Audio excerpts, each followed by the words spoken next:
এই মুহূৰ্তত লৈ আহিছোঁ APSC পৰীক্ষাৰ্থীসকলৰ বাবে ভাল খবৰ যেহেতু আজিৰ পৰা অনুষ্ঠিত হৈছে APSCৰ মূল পৰীক্ষা আৰু এবাৰ প্ৰথমবাৰৰ বাবে অসমীয়া ভাষাত প্ৰশ্ন কাকত আহিছে APSCৰ মূল পৰীক্ষাত আহিছে অসমীয়া ভাষাত প্ৰশ্ন কাকত আৰু অসমীয়া ভাষাক চৰকাৰী মৰ্যাদা দিবৰ বাবে এই সিদ্ধান্ত গ্ৰহণ কৰিছে এটা সকলো পৰীক্ষাৰ্থীৰ বাবে ভাল খবৰ যেহেতু অসমীয়াতে প্ৰশ্ন আহিব মূল পৰীক্ষাত APSC এই মুহূৰ্তত লৈ আহিছোঁ সবিশেষ তথ্য মুখ্যমন্ত্ৰীগৰাকীয়ে এই সন্দৰ্ভত মন্তব্য কৰিছে APSC পৰীক্ষাৰ্থীসকলৰ বাবে ভাল খবৰ এয়া অসমীয়া ভাষাক যাতে চৰকাৰী মৰ্যাদা প্ৰদান কৰিব পাৰি তাৰ বাবে এই সিদ্ধান্ত লৈছে আজিৰ পৰা অনুষ্ঠিত যেহেতু হৈছে APSCৰ মূল পৰীক্ষা আজিৰ পৰা অনুষ্ঠিত হৈছে আৰু APSCৰ মূল পৰীক্ষাতে ভাল খবৰ আহি পৰিছে লোকসেৱা আয়োগৰ সংযুক্ত পৰীক্ষা প্ৰতিযোগিতামূলক পৰীক্ষাত নতুন সংযোজন আৰু APSC পৰীক্ষাৰ প্ৰশ্ন কাকতত এইবাৰ ছপা হ'ল প্ৰশ্ন কাকত অসমীয়া ভাষাত APSC পৰীক্ষাৰ প্ৰশ্ন কাকত এইবাৰ প্ৰথমবাৰৰ বাবে অসমীয়া ভাষাত ছপা হৈছে প্ৰথমবাৰৰ বাবে এই সংযোজন APSCৰ মূল পৰীক্ষাত প্ৰথমবাৰৰ বাবে সংযোজন হৈছে আৰু অসম কেবিনেটত লোৱা হৈছে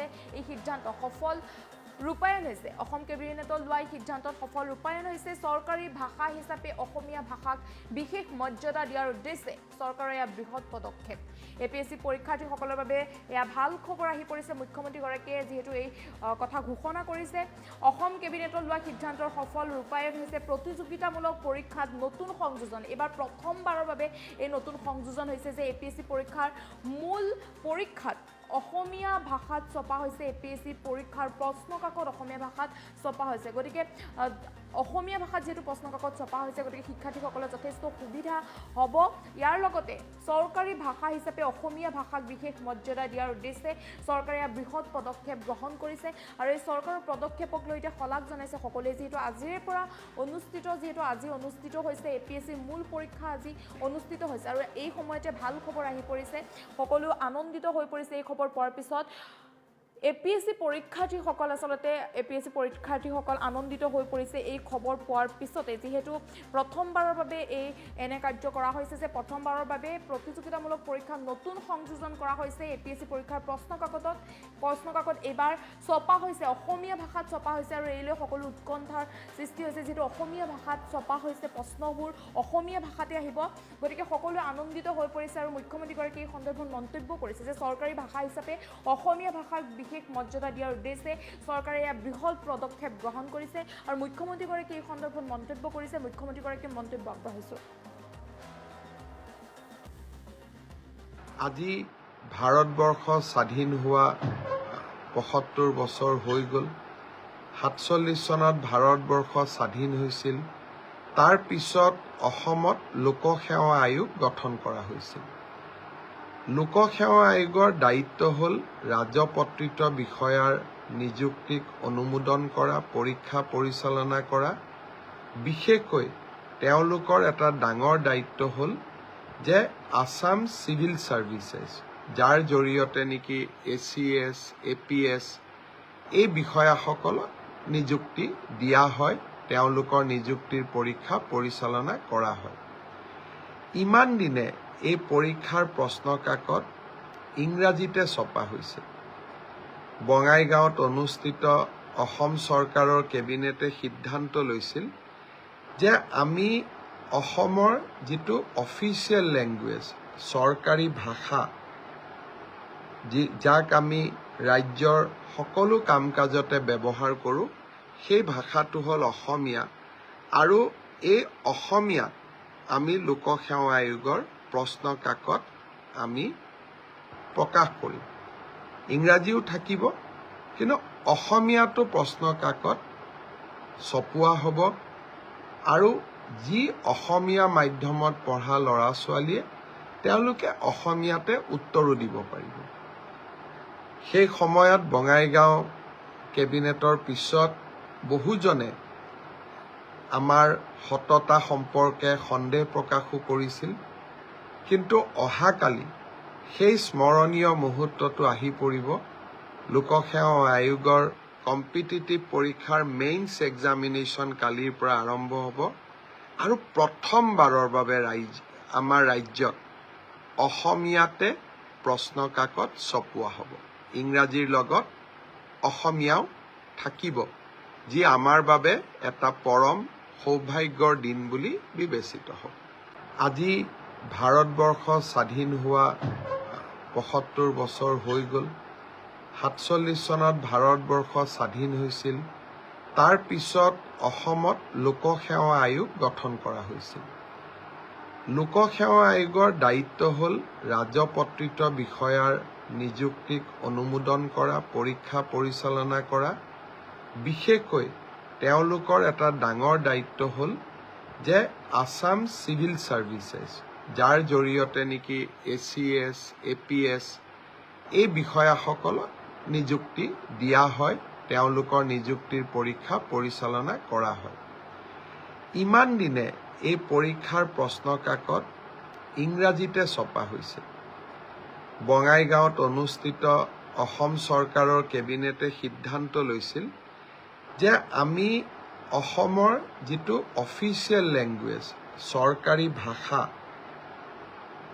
যাক আমি ৰাজ্যৰ সকলো কাম কাজতে ব্যৱহাৰ কৰোঁ, সেই ভাষাটো হ'ল অসমীয়া। আৰু এই অসমীয়াত আমি লোকসেৱা আয়োগৰ প্ৰশ্ন কাকত আমি প্ৰকাশ কৰিম। ইংৰাজীও থাকিব, কিন্তু অসমীয়াটো প্ৰশ্ন কাকত ছপোৱা হ'ব। আৰু যি অসমীয়া মাধ্যমত পঢ়া ল'ৰা ছোৱালীয়ে তেওঁলোকে অসমীয়াতে উত্তৰো দিব পাৰিব। সেই সময়ত বঙাইগাঁও কেবিনেটৰ পিছত বহুজনে আমাৰ সততা সম্পৰ্কে সন্দেহ প্ৰকাশো কৰিছিল। কিন্তু অহাকালি সেই স্মৰণীয় মুহূৰ্তটো আহি পৰিব। লোকসেৱা আয়োগৰ কম্পিটিটিভ পৰীক্ষাৰ মেইনছ এক্সামিনেশ্যন কালিৰ পৰা আৰম্ভ হ'ব। আৰু প্ৰথমবাৰৰ বাবে আমাৰ ৰাজ্যত অসমীয়াতে প্ৰশ্ন কাকত ছপোৱা হ'ব। ইংৰাজীৰ লগত অসমীয়াও থাকিব, যি আমাৰ বাবে এটা পৰম সৌভাগ্যৰ দিন বুলি বিবেচিত হ'ব।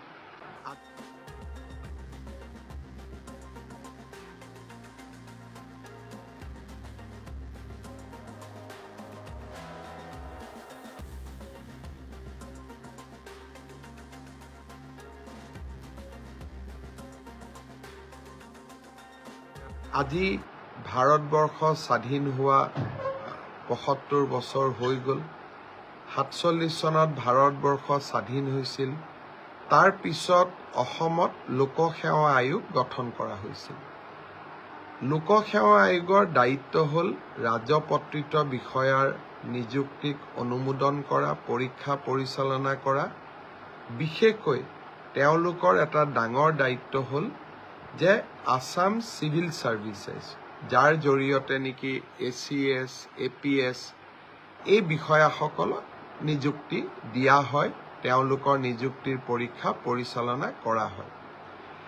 ইমান দিনে এই পৰীক্ষাৰ প্ৰশ্ন কাকত ইংৰাজীতে ছপা হৈছে। বঙাইগাঁৱত অনুষ্ঠিত অসম চৰকাৰৰ কেবিনেটে সিদ্ধান্ত লৈছিল যে আমি অসমৰ যিটো অফিচিয়েল লেংগুৱেজ, চৰকাৰী ভাষা,